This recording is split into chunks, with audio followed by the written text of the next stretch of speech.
Before we begin, Galactic Horrors is now on Patreon. Get daily stories in one place, with no ads and no interruptions. Link is in the description or search Galactic Horrors on Patreon. Now, let's begin the transmission. The rain had been falling for 11 days. I knew the count because Danny Ott scratched a mark into the trench wall every morning with his bayonet. And that morning he'd cut the 11th line while trying to eat a ration bar that had gone the texture of wet cardboard.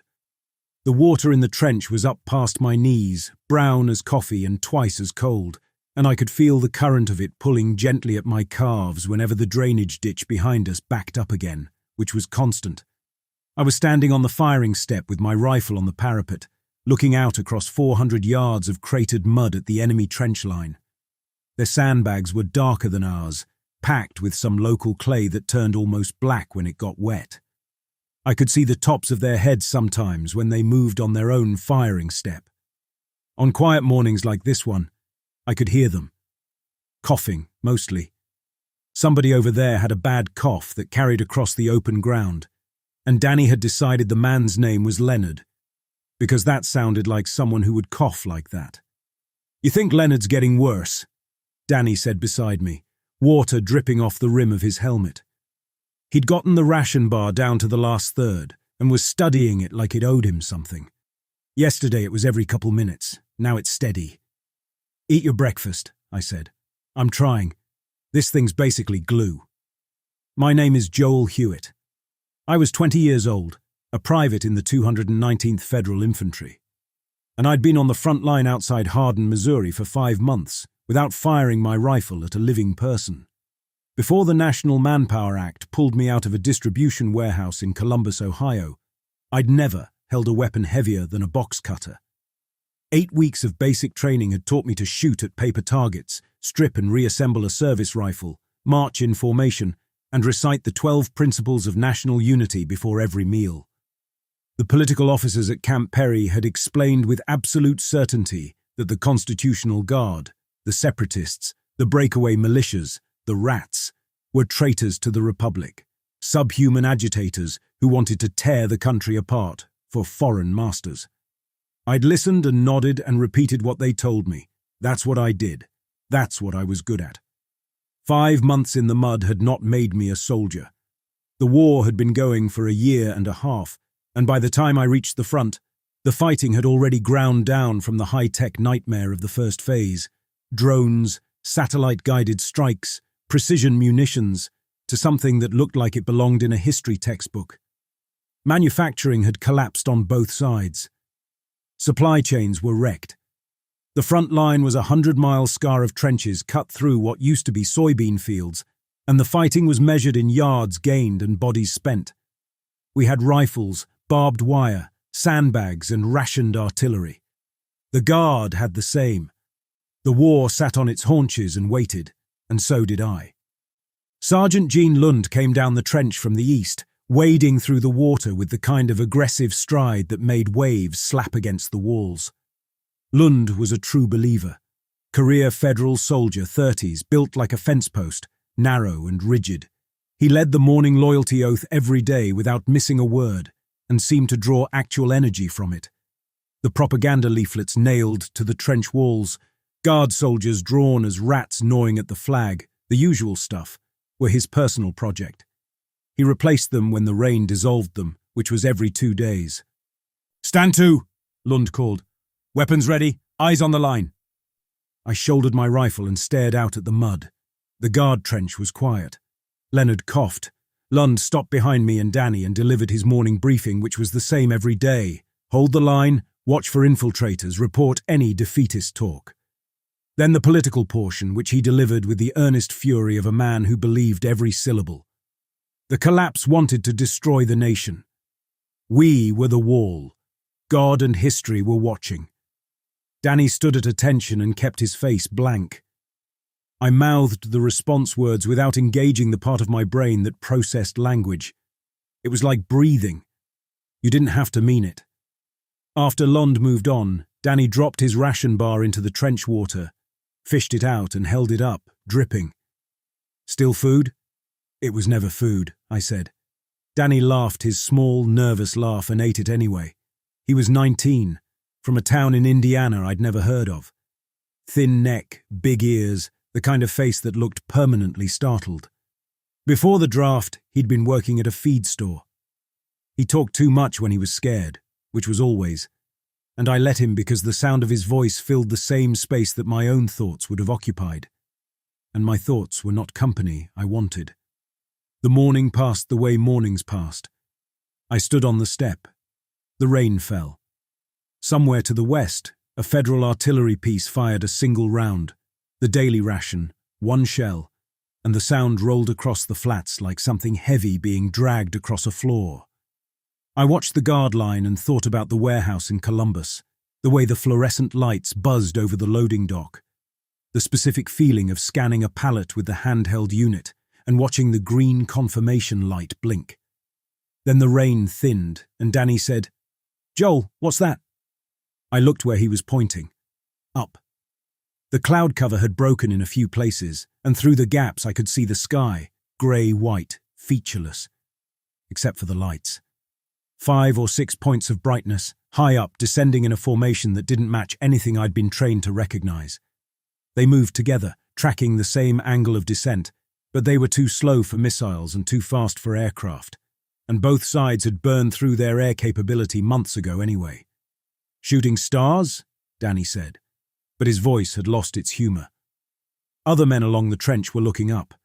A private named Kessler climbed onto the parapet for a better view, and Lund ordered him to get down and keep his eyes on the enemy line.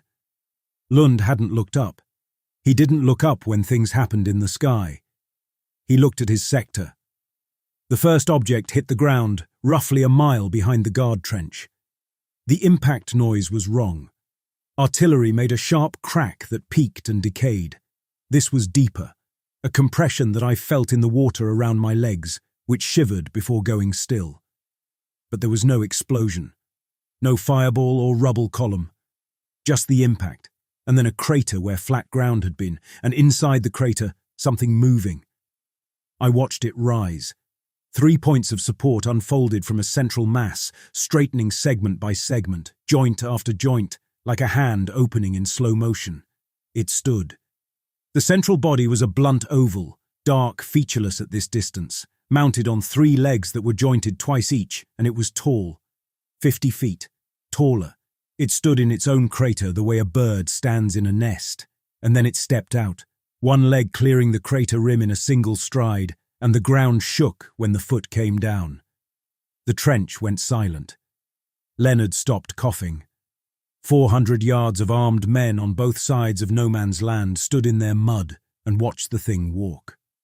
Across the field, one guard soldier lowered a coil of wire he had been carrying. For that instant, he looked no different from Kessler beside our parapet. Another wet man interrupted in the middle of assigned work. The first beam fired. A line of absolute white swept from the underside of the central body in a flat arc across the guard trench line, and everything it touched stopped being what it was.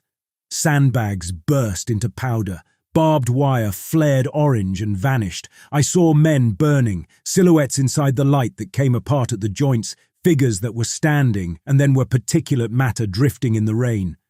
The beam held for 3 or 4 seconds, traversing maybe 200 yards of trench and then cut off. Where it had passed, the guard position was an open trench with the walls melted smooth and nothing alive inside it. The cries started then. Not from our trench, from theirs.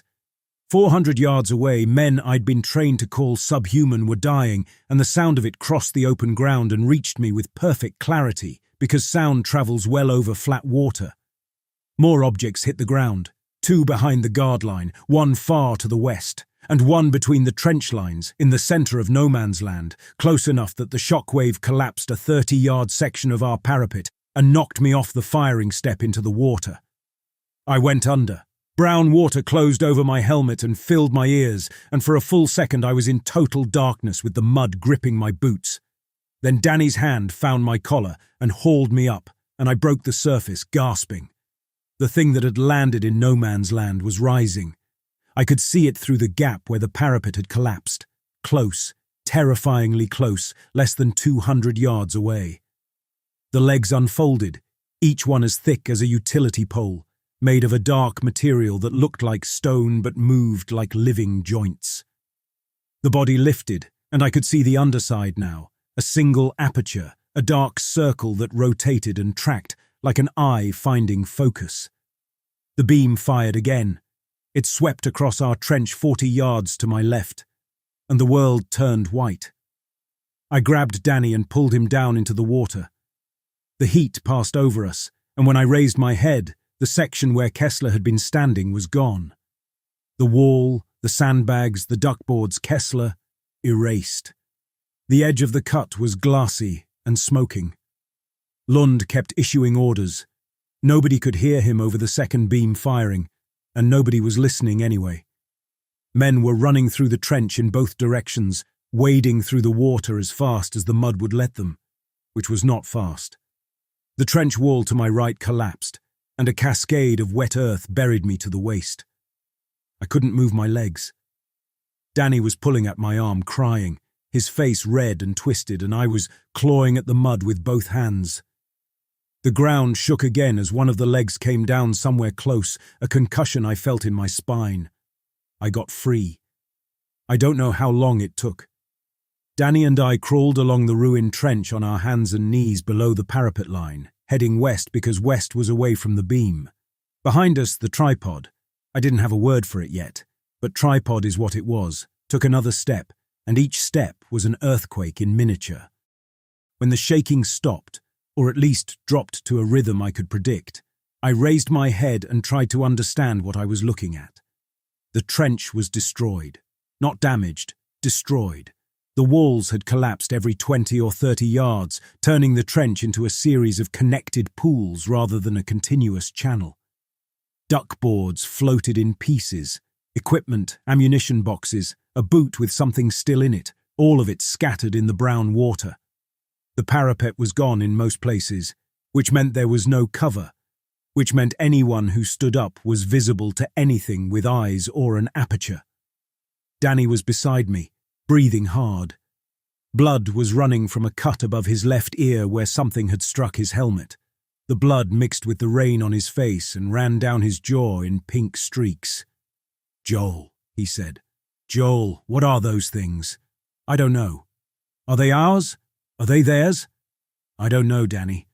They came from the sky. I saw them come from the sky." I pulled him forward. We needed to find other survivors, find Lund, find anyone who might know what was happening or what to do. The part of me that basic training had built, the part that said wait for orders, find your sergeant, maintain unit integrity, was still running its program, even as the world it was programmed for was coming apart around me. We found Matt Grady wedged against a collapsed section of trench wall, half buried in sandbags, swearing steadily in a low, conversational tone. Grady was older than the rest of us, 36, a plumber from St. Louis who'd been drafted in the second wave and resented every minute of his service with a working man's practical fury. He was unhurt.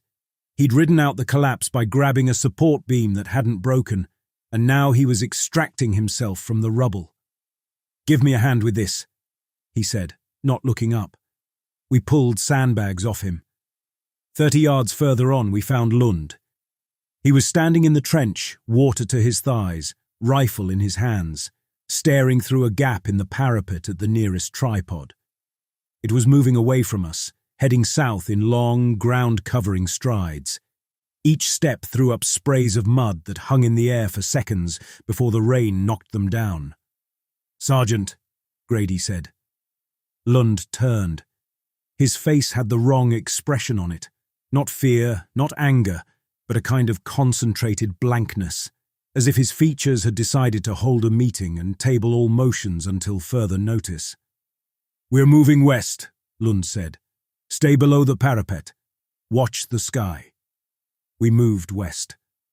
The four of us wading single file through the ruined trench, Lund on point, the water getting deeper where the drainage had backed up entirely.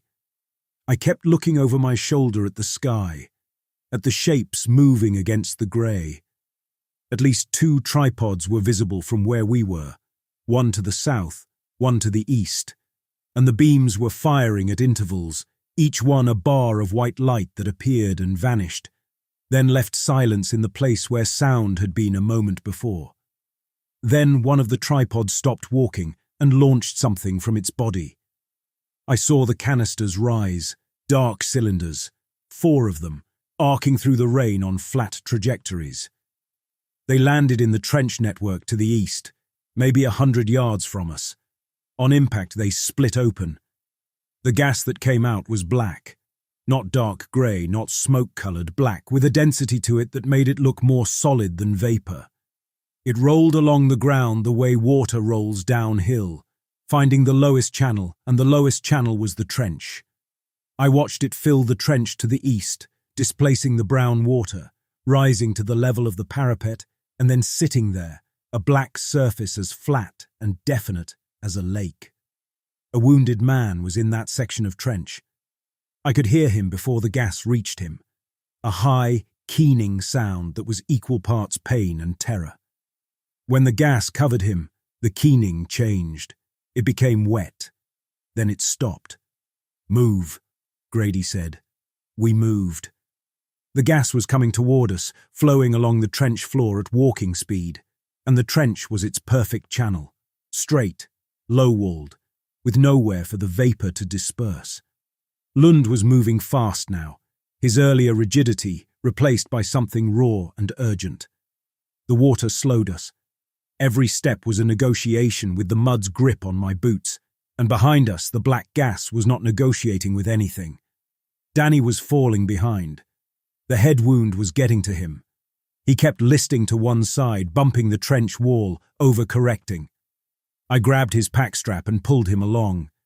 He was saying something I couldn't make out, and his eyes were having trouble focusing. We hit a junction. The fire trench we'd been following met a communication trench that angled back toward the rear positions. Lund went straight. I looked down the communication trench and saw it was lower. A drainage grade that was supposed to carry water to the rear, but had instead created a channel 6 inches deeper than the fire trench. The black gas had already found it. It sat in the communication trench like ink in a gutter, its surface perfectly level, perfectly still. Danny's foot slipped. I planted one boot against the trench wall and caught the shoulder strap of his pack. For an instant, his weight stopped. I tried to pull him back along the firing step, but the soaked stitching peeled apart beneath my fingers. The pack stayed with me as Danny turned toward the lower trench. I dropped the pack and reached again with both hands. My fingers closed on wet cloth too late to change his direction. I don't know if it was the wound or the mud or the rotted duckboard that gave under his weight. He went sideways off the firing step, and his momentum carried him toward the communication trench. I grabbed for him. My hand caught the sleeve of his jacket and I pulled, and the fabric tore. Then Danny went into the gas. He was waist-deep before I understood what had happened. The gas was around his chest and rising because the trench was lower there, and he was looking up at me with an expression I will carry until I die. Confusion, as if he'd dropped something then was waiting for me to pick it up for him. Then his mouth opened and the gas went in, and the sound he made was not a sound a person makes. It was liquid. Something red came out of him and mixed with the black surface. His hands reached toward me, palms up, and then they stopped reaching. Grady's arm locked around my chest and hauled me backward. I was holding a torn piece of Danny's jacket sleeve. It was wet. It was just fabric. "He's gone," Grady said. "Move." Lund didn't stop. Lund was already 20 yards ahead, wading with purpose, and I understood then that Lund would not stop for anything that didn't have a rank above his. Grady kept his arm on me and pushed me forward. I went because the gas was still coming. Whatever part of me might have stayed to pull Danny out could not override the part that wanted to live. The torn sleeve was in my hand. I shoved it into my jacket pocket and kept moving. The abandoned pack remained behind us at the junction. One strap floated above the black layer for several seconds before the vapour covered it. I kept watching until the turn in the trench removed it from view. Danny had carried his ration tin, spare socks, and every letter from home inside that pack. I had saved none of them. The sleeve in my pocket was all that had crossed the junction with me. We reached a section where the trench ran along a low ridge, and the floor was 6 inches higher than the surrounding grade. The gas pooled at the edges but didn't crest. For now. Lund stopped and crouched behind the parapet, breathing hard. Grady and I caught up. 3 of us now. Lund, Grady, me. The trench ahead was partially intact, with sections of sandbag wall still standing, and it was in one of those sections that I saw movement. 2 figures crouched low, armed. They weren't wearing Federal grey. Their jackets were dark green, guard field dress, mud-caked and torn, but recognizable. The enemy. In our trench. Lund saw them a half-second after I did. His rifle came up. The 2 guard soldiers saw us at the same moment. Their rifles came up.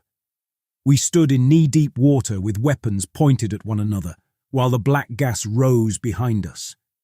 A tripod walked somewhere to the east, each step reaching the bones of my feet. The 4 rifles made a rough square. Lund had his sighted on the nearest guard soldier, a thin man in a torn green jacket who was pointing a bolt action at Lund's chest from 15 yards away. The second guard soldier was behind a collapsed sandbag wall with his weapon on me, and I had mine on him, and the arrangement was so purely and obviously suicidal that it would have been funny if any of us had been capable of humour. "Drop your weapons," Lund said. "Federal Army. You're in a Federal position."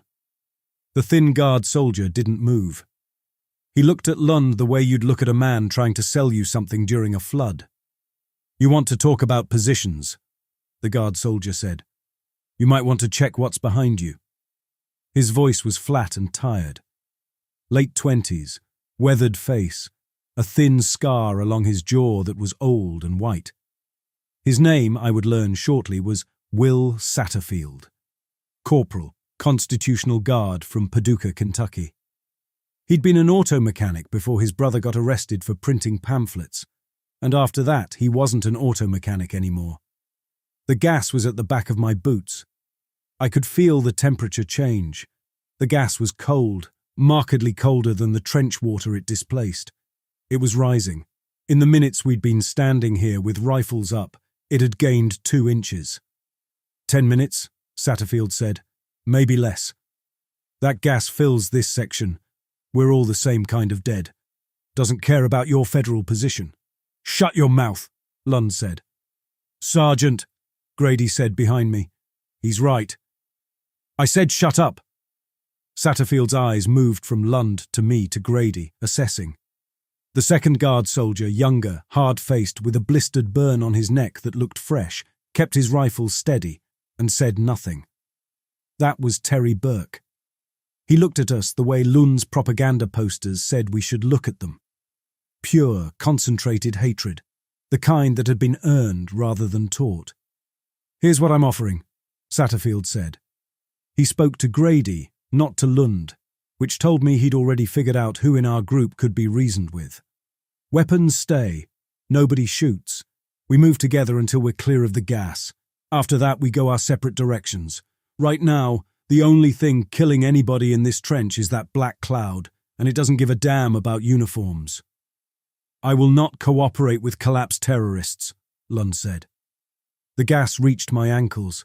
I could feel the cold climbing my shins through my boots, through my socks, into my skin. Grady looked down at it, looked at me, looked at Lund's rigid back.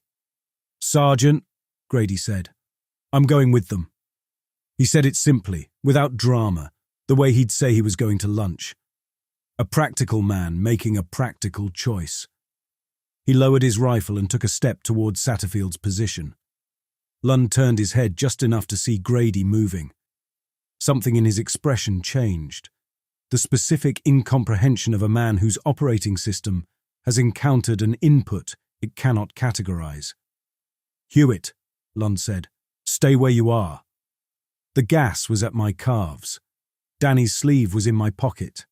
Danny was dead in a ditch 40 yards behind me because the mud was slippery and the duckboard was rotten, and nobody had fixed the drainage grade on the communication trench because nobody fixed anything in this war. He would have been alive if any one of 20 small things had been different. None of them were different. And now I was standing in brown water watching black gas rise while two groups of men pointed rifles at each other because someone somewhere had decided they were enemies. I lowered my rifle and walked toward Grady. Lund stood alone. The gas touched the back of his knees. I watched him weigh it, his conviction against the rising black line, his certainty against the specific and immediate reality of what that gas would do to the inside of his chest. It took him 6 seconds. I counted. Then he lowered his rifle and waded toward us. "This changes nothing," he said to Satterfield. "Didn't say it did," Satterfield said. We went over the top together, 5 men hauling themselves over a parapet that had been chest-high 12 hours ago and was now a broken ridge of sandbags and mud. The effort of climbing out, the weight of wet gear, the mud's grip on every handhold, the knowledge that standing upright made us visible to anything within a mile, was enough to silence even Lund. I pulled myself over the rim and lay flat on the open ground, rain hitting my back, and looked out at what remained of the world. Craters. Hundreds of them, old and new, filled with water to varying depths.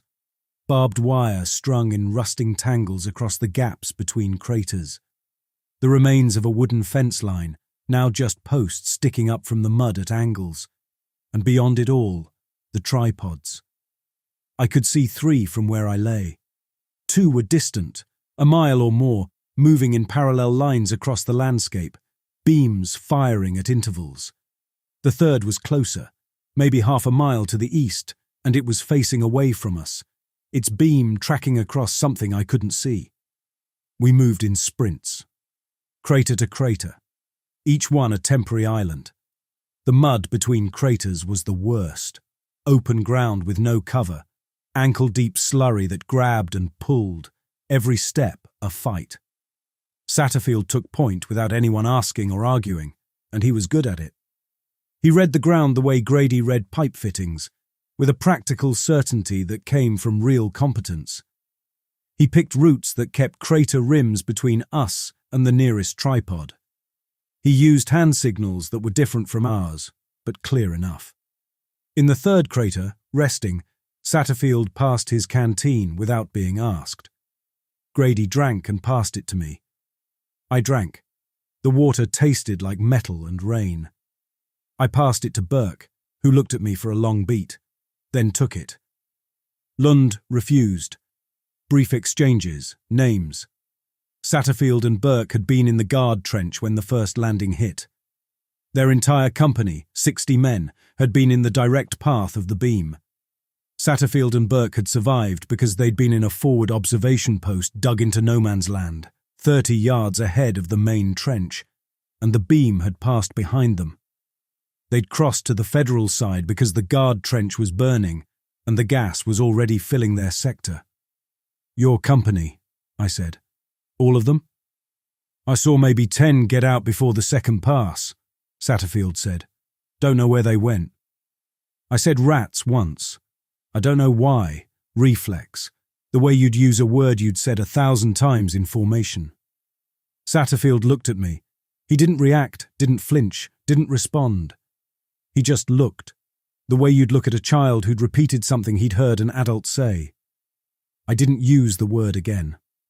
At the next crater, Burke found a strip of loose webbing hanging from my pack.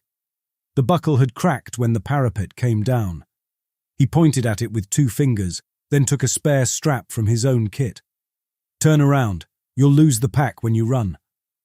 I turned before I had time to wonder whether taking help from him counted as another kind of betrayal. He threaded the strap through the frame, pulled it tight and tied it off with a knot I didn't recognize. His knuckles were split. The burn along his neck had begun to seep through the collar of his jacket. "Feed store knot?" I asked.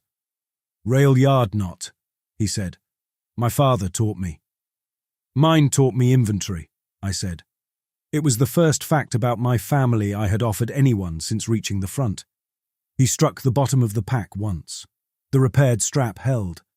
Then he moved to the crater rim and watched the machine. The whole exchange took less than a minute, but Lund observed it from across the water as if Burke had fastened a guard insignia to my back. From the rim of the fourth crater, we got a sustained look at the nearest tripod. Satterfield had field glasses, guard issue, better than ours. He lay on the crater's lip and watched for 2 full minutes, then passed the glasses to me. Through the lenses, the tripod was huge and ugly and precise. The legs moved in a rhythm that reminded me of industrial equipment, a stamping press, a crane arm, something built to repeat the same motion at the same speed forever. The body sat on top like a swollen joint, dark and featureless except for the aperture on the underside. I could see the beam fire, a white line that appeared with no warning and no sound, held for 3 seconds, then cut. Wherever it touched, things burned. I could also see the bullets hitting. Somewhere out of sight, someone was shooting at it. I could see the impacts on the body, tiny sparks, each one visible for a fraction of a second before it vanished. The bullets were doing nothing. Something surrounded the upper body, a warping in the air, a heat shimmer distortion that clung to the surface. Every round that hit the distortion deflected. Sparks and gone. But the distortion had a bottom edge. I could see it, a line where the shimmer ended, roughly 10 feet above the ground, a third of the way up each leg. Below that line, the legs were bare. Dark and hard, but just material. Just surface. "You see it," Satterfield said. "The shield stops. Stops about 10 feet up. The rest of the leg is just armor. Tough, but it's physical. Something physical can break." I lowered the glasses. Satterfield was watching me with an expression I hadn't seen directed at me in a long time. The expression of someone who assumed I was capable of understanding what he was telling me. He opened his pack and showed me 2 canvas-wrapped bundles, each one about the size of a brick. Satchel charges, standard demolition packs. Guard soldiers carried them for bunker work. "If you got under that shield line," Satterfield said, talking half to me and half to the grey sky, "and put a charge on the joint where the leg meets the knee, you'd have a chance. 50-foot structure on 3 supports. Take one leg out, it falls. The question is getting close enough to touch the damn thing." I looked at the tripod through the rain. 300 yards away, walking south, its beam firing at something beyond a tree line. The legs struck the earth in that deep, regular concussion, and each footpad left a crater the size of a car. Nobody said yes. Nobody said the plan was good or even sane. Satterfield packed the charges away and we moved to the next crater and the next, working our way northwest across the churned wasteland. The outline of a possibility hung between us like something nobody wanted to be the first to name. Behind us, the trenches were gone. The black gas had swallowed them entirely. I could see its surface, a dark, flat expanse where the trench network used to be, as if someone had poured tar across the landscape and levelled it. There was no going back. The war we'd been fighting this morning, the positions we'd held, the line we'd been told to die for, all of it was under the gas now, and the gas didn't care who had won. The only direction was forward, toward the machines. We reached the farm road 40 minutes later. It was nothing. A raised gravel track between 2 fields, elevated maybe 3 feet above the surrounding ground, but those 3 feet made it the highest dry land in a mile. The gravel was loose and muddy, but it was solid under my boots, and after hours in trench water, then crater slurry, solid ground felt like a luxury I'd forgotten existed. From the road, we could see the scope of what had happened. At least 5 tripods were visible across the landscape in every direction, spaced roughly a mile apart, each one moving in long, ground-covering strides along parallel tracks. The pattern was obvious once you could see more than one at a time. They were working the terrain in strips, the way a combine harvests a field. One would advance, beam firing, and lay down a corridor of scorched earth. Then the next would advance on a parallel line, overlapping the edge of the first corridor. Behind them, the smoke canisters dropped into whatever low ground remained, and the black gas pooled, spread, then joined into a single rising surface. They were clearing the land, not fighting a battle, not attacking a position, clearing it the way you'd clear brush. Systematic and total. "There's nobody coming," Satterfield said. He was sitting on the gravel with his field glasses around his neck, looking south toward where the federal rear areas should have been. Smoke columns rose from that direction, 4 or 5 of them, thick and dark, marking supply depots or command posts or ammunition stores. "Whatever chain of command you're waiting on, Sergeant, it's under those columns." Lund was standing apart from the group, arms crossed, staring at the smoke to the south. He didn't respond. "I count 5, Burke said. He was lying on his stomach at the road's edge, watching the nearest tripod through the glasses Satterfield had passed him. 5 in our sector. Could be more behind the ridgeline. "The one to the northwest," Satterfield said. "How far?" 800 yards, maybe less. Moving this direction." Satterfield looked at me, then at Grady. "That one reaches us in about an hour at its current pace. We can run, but run where?" He pointed east, south, west. In every direction, a tripod was visible, or smoke was rising, or the black gas had already filled the low ground. "We run. We pick a corridor between 2 of them and hope neither one turns. Or we do something about the one that's coming for us." I watched the machines advance along their separate strips and thought of the loading floor in Columbus. When 2 forklifts worked the same aisle, painted lanes and timed crossings kept one operator from driving blind into the other.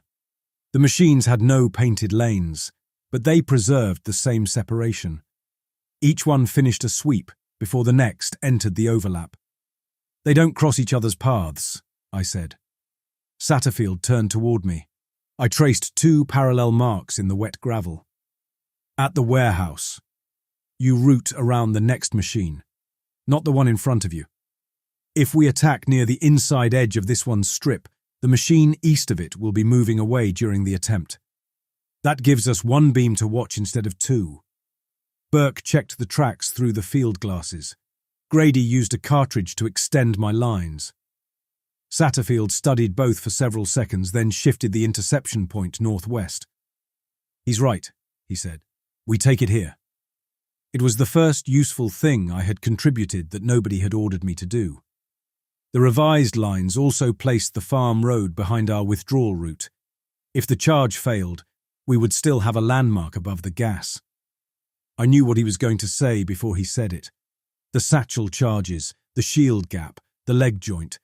He'd been thinking about it since the crater where he'd shown me the charges, and now he laid it out in full, drawing in the gravel with his finger. 2 teams. A bait team positions somewhere visible and draws the beam. While the beam tracks bait, the charge team approaches from another angle, reaches the nearest leg, and places the explosive in the joint where the lower segment meets the knee. Bayonets pry the armor seam open. The charge goes into the gap with a command wire trailing to cover. If the blast cracks the joint, the leg fails. 50 feet of machine on 2 remaining supports would have to recover or fall. "The beam tracks 1 target at a time," Satterfield said. "We've watched it. It fires, sweeps, and then there's a pause before it fires again. Somewhere between 10 and 20 seconds. That's the window for the charge team to get clear after placement." Grady was nodding slowly, the way he probably nodded when a customer described a plumbing problem that was bad but fixable. "How close does the charge team need to get before the beam fires at bait?" "Within 50 yards of the leg. Closer is better. The sprint from cover to the leg has to happen during the beam's active cycle, while it's pointed at bait, not at you." "And the bait team," Grady said, "runs in the open, fires rifles to get its attention, keeps moving to stretch the beam's tracking time." Nobody asked the next question. Nobody had to. The beam turned everything it touched into light and vapor. Running in front of it was a death sentence with a margin of error, measured in seconds and luck. Lund spoke for the first time in 20 minutes. I will not take orders from a collapsed soldier. Nobody's ordering you to do anything, Satterfield said. This is a guard operation using federal personnel as expendable assets. I see exactly what this is. What this is, Satterfield said, with the first edge of impatience I'd heard from him, is 5 men trying to survive the next hour. You want to wait here for Federal Command to send you a directive. You'll be waiting when that thing walks over this road and puts its beam through your chest. There is no Federal Command in this sector. There is no Guard Command either. There's us. Lund looked at Satterfield with an expression I recognized from the morning loyalty oaths, the expression of a man hearing blasphemy and waiting for God to strike the speaker down. When God didn't, Lund's jaw worked once, and he turned away and stared at the smoke columns to the south. We moved off the road 20 minutes later, angling northwest to intercept the approaching tripod's path. Satterfield on point, Burke behind him, then me and Grady, Lund in the rear. The ground between the road and the tripod's projected route was open farmland. No craters here, just flat mud and the stumps of soybean plants that had been ploughed under months ago. We spread out and moved in a low crouch, using every dip in the terrain.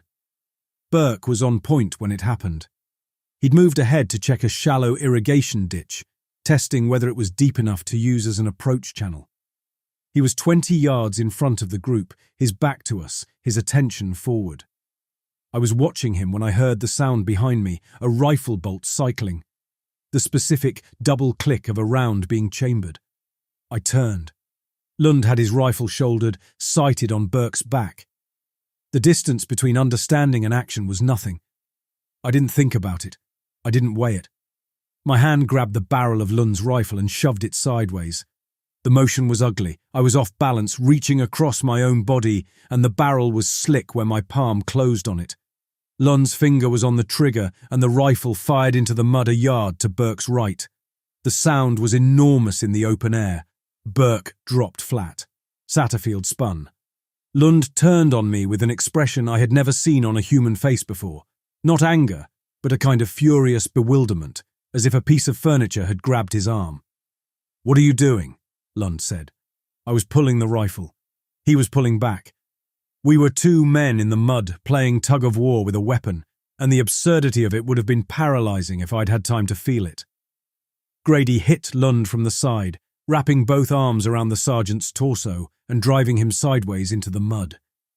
I wrenched the rifle free and stumbled back, holding it by the barrel, pain cutting through my raw palm. "Traitor," Lund said from the ground. Grady was on top of him, pinning his arms. "Mutineer. Article 12, Section—" "Shut up, Gene," Grady said. Burke was on his feet with his rifle aimed at Lund's head. His face was white under the mud and the burn on his neck, and his hands were perfectly still. I understood that Burke was about 3 pounds of trigger pressure from resolving the situation permanently. "Burke," Satterfield said. One word. Burke didn't lower the rifle, but his finger moved off the trigger to the guard. Satterfield walked over and looked down at Lund in the mud. "You done?" Lund said nothing. He was staring at me. I was holding his rifle in one hand and mine in the other, and the weight of both was real, 7 pounds each, 14 total, plus the mud caked on both stocks. My palms were raw. Danny's torn sleeve pressed against my hip through the jacket pocket. "You took an oath," Lund said to me. His voice was the quietest I'd ever heard it. "You stood in formation and you took the oath." I had. I remembered the formation at Camp Perry, the morning sun, the drill instructor's voice leading the recitation. I remembered mouthing the words the way I mouthed everything, without engaging, without choosing, because choosing was harder than compliance. "Get up," I said. Grady let him stand. Lund's uniform was soaked with fresh mud, his face slack with something worse than anger. I'd seen anger on Lund before. Anger had structure, direction, a target. This was collapse. The one subordinate still under his command had sided with the enemy against him, and the framework that made Lund a sergeant and me a private, the ranks, the regulations, the oath, the cause, had just been demonstrated to be a shared fiction that worked only as long as everyone agreed to believe it. Lund walked with us after that. Disarmed, silent, a few paces behind the group. Nobody tied him or restrained him.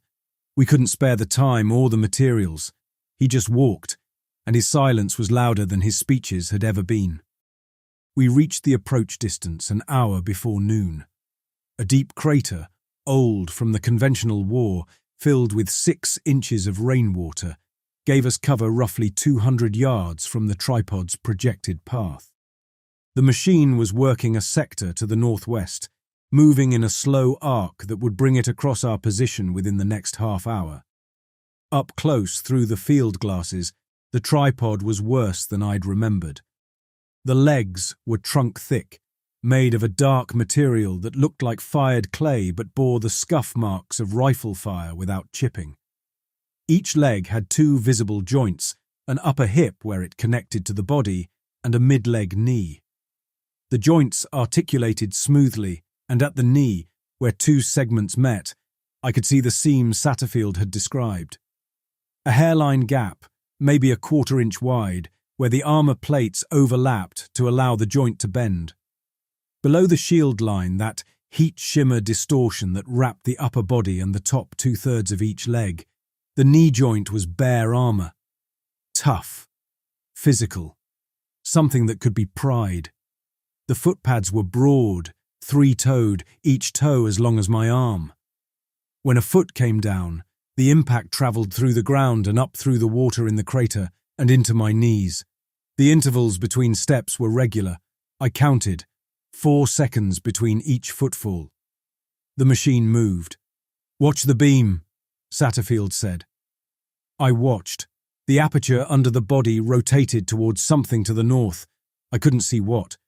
Maybe a structure. Maybe a survivor. The beam fired. That white line, brighter than anything I'd ever seen, holding for 3 or 4 seconds as it swept across a 30-degree arc. Then it cut off, and the aperture retracted slightly, a contraction like a lens pulling back into a housing. I counted the pause. 1, 2, 3. I got to 12 before the aperture extended again and fired at a different target. 12 seconds, I said. I got 13 last time, Satterfield said. 15 the time before, it varies. What's the minimum? Shortest I've counted was 10. 10 seconds. From the crater to the nearest leg at a full sprint was roughly 200 yards. At my best speed, on dry ground, that was maybe 25 seconds. On this mud, 35 or 40. The charge team would need to be much closer than this crater before the beam fired at bait, within 50 yards of the leg, like Satterfield had said. At 50 yards, the sprint to the leg was maybe 8 seconds in mud. Place the charge, set the fuse, get clear. Call it 20 seconds total, at minimum. That meant the charge team needed the full beam cycle, 3 or 4 seconds of active fire, plus the entire cooldown pause to do the job. Which meant the bait team had to draw the beam on the first try and keep it engaged long enough for the charge team to close the distance. And bait meant standing in the open while that white line tracked toward you. Who goes where? Burke said. He said it as a statement, the question nobody had asked since the farm road. Satterfield pulled out the 2 satchel charges and laid them on the crater's rim. I know the wiring. I place the charge. Burke, you pry the seam with the bayonet. If I go down, you finish. I'll show you the fuse connections before we move. That's charge team, Burke said. What about bait? Nobody spoke. The tripod took another step. The concussion rippled the water at my feet. I'll do it, I said. The words came out before I'd fully committed to them, which was maybe the only way they could have come out. If I'd waited long enough to think it through, to picture the beam tracking, the white line closing, the heat, I would not have said it. Satterfield looked at me. You sure? I'm the worst shot here. I can't wire a charge. I can't pry armour seams. I'm a warehouse worker who got taught to march and recite speeches. If somebody has to draw that beam, It should be the person whose death costs the group the least. I said it plainly, and it landed the way plain things land, hard, without cushion. Burke looked at me with something that was closer to recognition than sympathy. Grady cleared his throat. 2 targets are harder to track than 1. I'll go with the kid. No, I said. Wasn't asking. Grady was already checking his rifle, cycling the bolt, wiping mud from the action with his sleeve. I'm a plumber. Let the mechanic do the wiring. Satterfield showed Burke the charge placement. He opened one canvas bundle and walked Burke through the components: explosive block, detonator cap, paired command wire, and the small firing handle. The wire would unspool behind them as they retreated. Burke had to find the seam at the knee joint, work the bayonet into the gap, then lever it wide enough for Satterfield to seat the block against the inner structure. Satterfield demonstrated the angle with his hands. Burke repeated the sequence until he could perform it without prompting. Lund sat at the far edge of the crater, knees drawn up, watching. Nobody asked him. Nobody offered him a role. After a while, Satterfield looked over and said, "You can help, or you can stay here." "I'll run bait," Lund said. Grady stopped cleaning his rifle. Burke looked towards Satterfield, waiting. "Why?" I asked. Lund's attention stayed on me. "Because it is attacking federal ground. Because my men are dead. Because whatever else you think of me, I know how to draw fire." The reasons were arranged in the order he needed them. He had not accepted Satterfield or Burke. He had found a federal version of the plan that allowed him to enter it. I held his rifle across my knees. Returning it meant trusting a man who had tried to murder Burke less than 2 hours earlier. Keeping it meant sending him into the open with nothing but his uniform. I opened the action, removed the cartridge in the chamber, and handed him the rifle with the bolt locked back. Then I gave him 5 loose rounds. "Load when we separate," I said. "You stay on Grady's side. If that muzzle turns toward the charge team, I shoot you first." Lund took the weapon. The threat did not anger him. It seemed to settle something between us. I was no longer his subordinate asking to be understood. I had stated a condition and made myself responsible for enforcing it. We moved out. Satterfield and Burke went east, circling wide to approach the tripod's projected path from the opposite side. Grady, Lund and I went north. We crawled through the mud to reach a shallow depression beside the machine's projected track. The hollow lay about 50 yards from the point where we expected its nearest leg to pass, though the tripod itself was still several hundred yards away. The depression was barely cover, perhaps 2 feet below the surrounding grade, but it was all we had. We lay in the mud and waited. My rifle was across my forearms, my pack slung on my back. The rain fell on us. The tripod walked, each footstep a tremor in the earth that I could time with my breathing. Closer, closer. The sound of each impact grew from a distant thud to a pressure I could feel in my ribs. Grady was beside me, his shoulder touching mine. He didn't speak. He checked his rifle one more time, then set it down and looked at his hands, thick, scarred. A plumber's hands, with a callus on the left thumb from years of pipe wrenches. "When the beam fires at something else," he said quietly, "we get up and run." "Left and right," I said. "Split the target." "Left and right," he agreed. The tripod was 300 yards away, 200. I could see the legs in detail now without the field glasses, each one as wide as a car, the dark surface streaked with mud from the ground it had crossed. The body above was a blunt mass against the grey sky, and the aperture on the underside was a dark circle that moved with a slow, searching rotation. At 150 yards, the beam fired.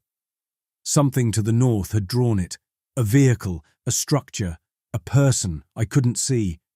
The white line appeared and swept in a long arc away from us, and the heat of it reached us even at this distance, a wave of warmth in the cold rain. "Now," Grady said, and we ran.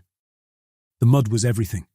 It grabbed my boots with every step and released them a half-second late, so that running was a series of lurches rather than strides.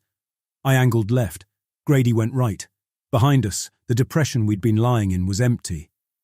Ahead of me, the nearest leg of the tripod was a dark column rising into the sky, close enough now that I had to tilt my head back to see the body above it. Lund ran beyond Grady, holding his rifle across his chest until he had forced the first cartridge into the chamber. He had chosen the outside line, the one with the least cover and the clearest view from the aperture. His uniform was still recognizably Federal beneath the mud. He had scraped the shoulder patch clean while we waited. I fired my rifle. The report was flat and small against the scale of the thing in front of me. The bullet hit the body somewhere above the shield line and sparked, a tiny flash that appeared and vanished in the same instant. I fired again, sparked again. I kept calling to draw its attention. The sound came out rough and shapeless, and I kept running, then firing, because that was the plan. That was the entire plan. Make noise, be visible, be the thing the aperture tracked. The aperture turned toward me. I saw it happen. The dark circle under the body rotated, orienting, and I understood with perfect clarity that I was being aimed at. The feeling was nothing like being shot at by a person. A person misses, panics, adjusts. The aperture moved, then it swung past me, toward Grady. Grady was 40 yards to my right, running hard, firing from the hip. The beam appeared. The white line cut from the aperture and tracked across the ground toward him. Mud under it turned to glass and steam. Grady cut right. The beam followed. He cut left. It followed again, faster than he could change direction. And then it found him. I didn't see it happen in detail. The beam crossed his position and there was a flash of white. And then Grady wasn't running anymore. Where he'd been, the ground was flat and glowing, and the rain falling on it vaporized before it landed. My body kept running. My legs kept churning through the mud. The beam was still firing. I could see the white line sweeping north of Grady's position, completing its arc, and I was alive because it had chosen him and not me. The mathematics of bait had worked exactly as designed. 2 targets, 1 beam, 50-50. Grady lost the coin toss. Lund had not stopped. He crossed behind the strip where Grady had vanished and fired into the tripod's underside. His route was bringing him closer to me, compressing the 2 surviving targets into the same sweep. I waved him outward. Either he did not see or he rejected the direction because it came from me. The aperture began to retract, then paused. Its rim divided into overlapping plates. One section remained trained on me, while another rotated toward Lund. The machine had changed its behavior. It had learned that separate targets could be held through the recovery interval.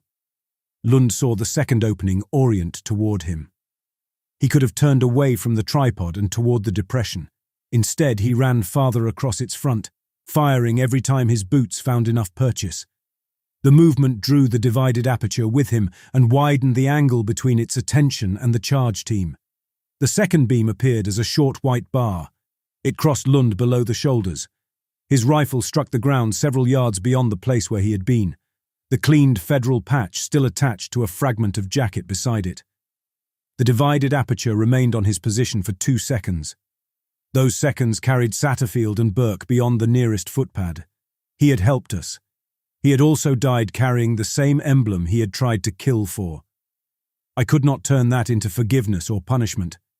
The machine gave me no time to try. From the other side of the tripod, Satterfield and Burke were sprinting.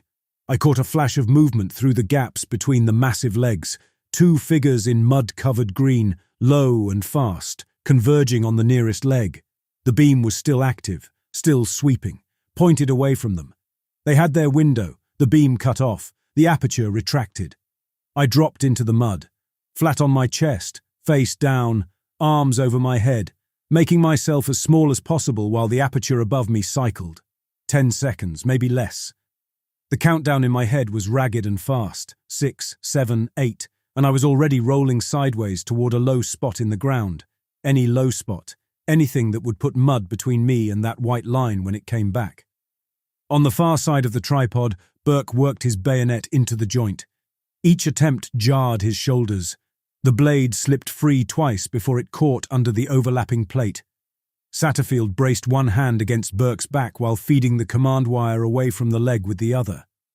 The seam opened by less than the width of a finger, but that was enough for the edge of the charge. The aperture extended. The beam fired. It fired at me.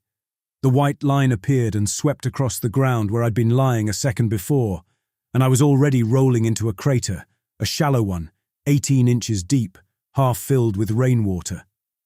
The beam passed over the rim, superheating the water, mud and air above me. Steam exploded upward.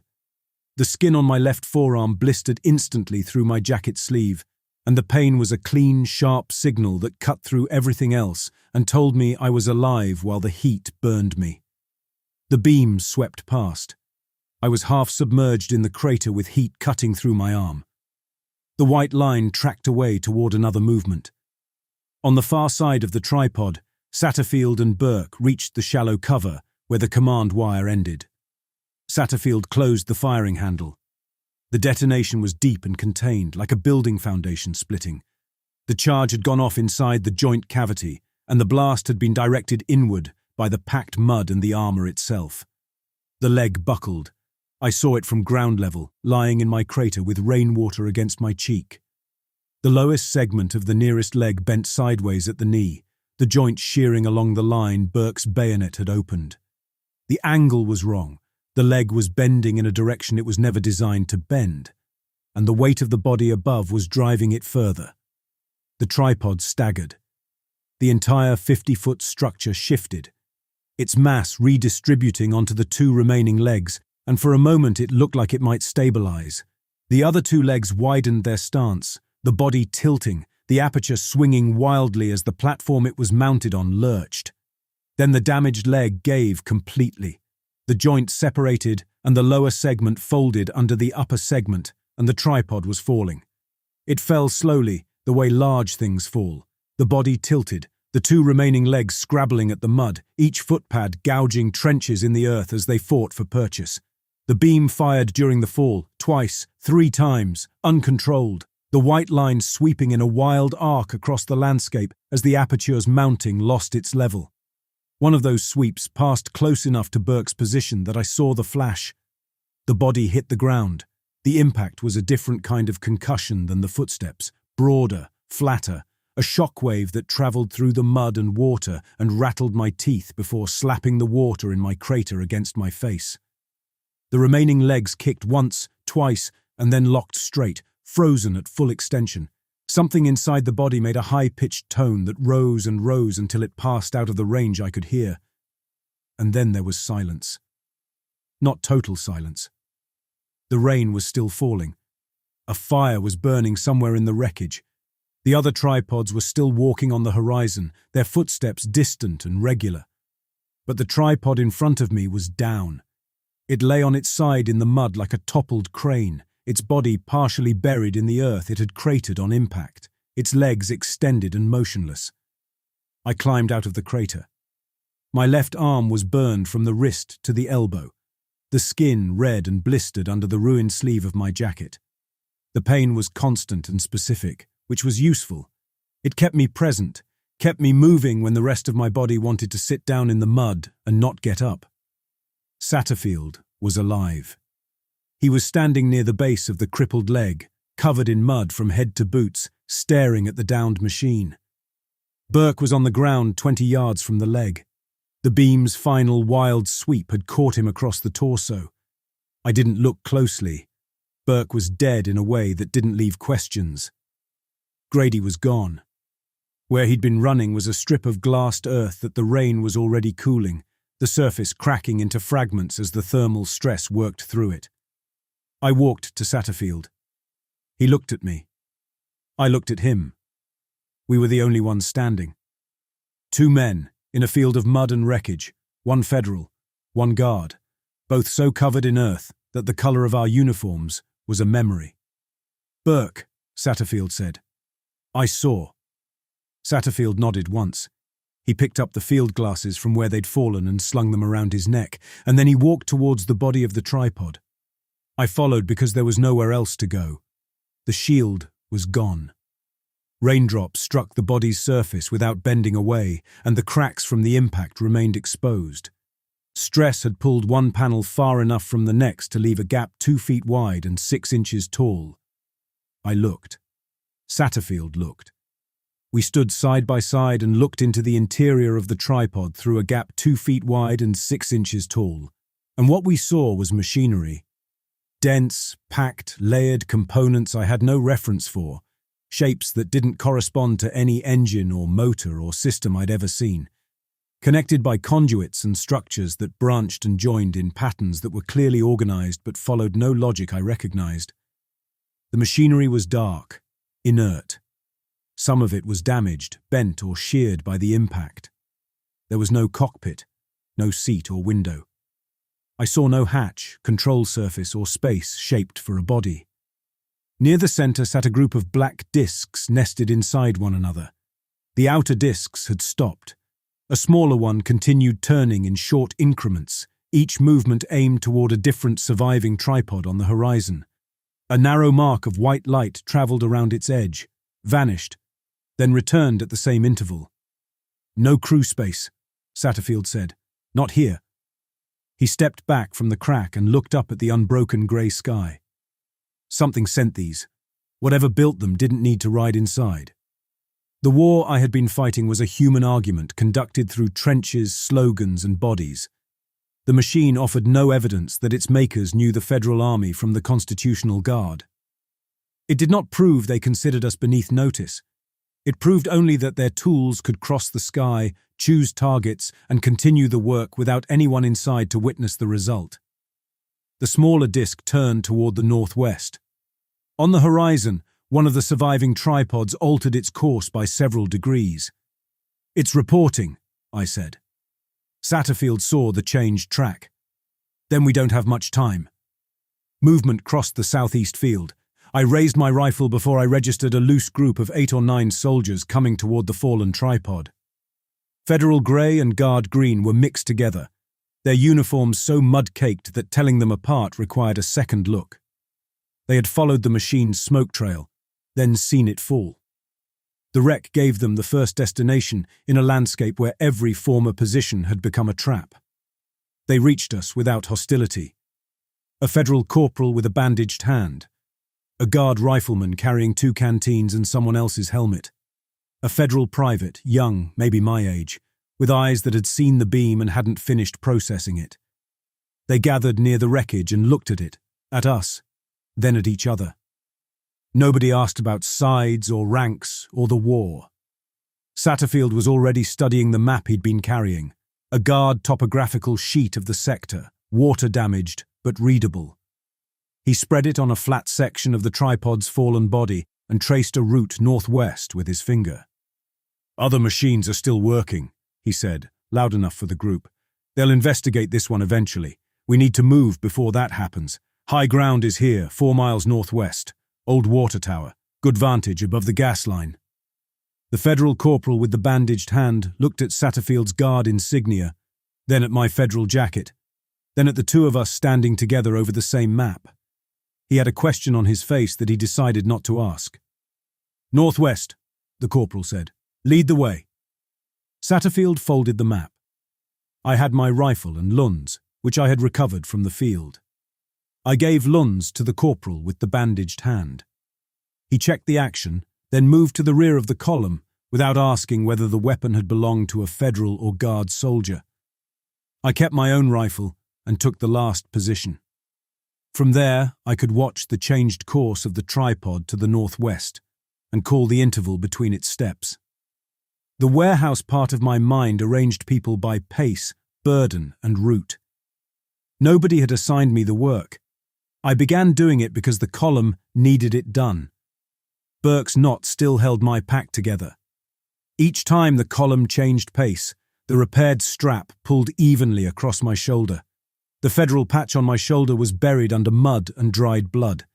I did not scrape it clean or tear it off. It could remain what it was while I decided what I would do next.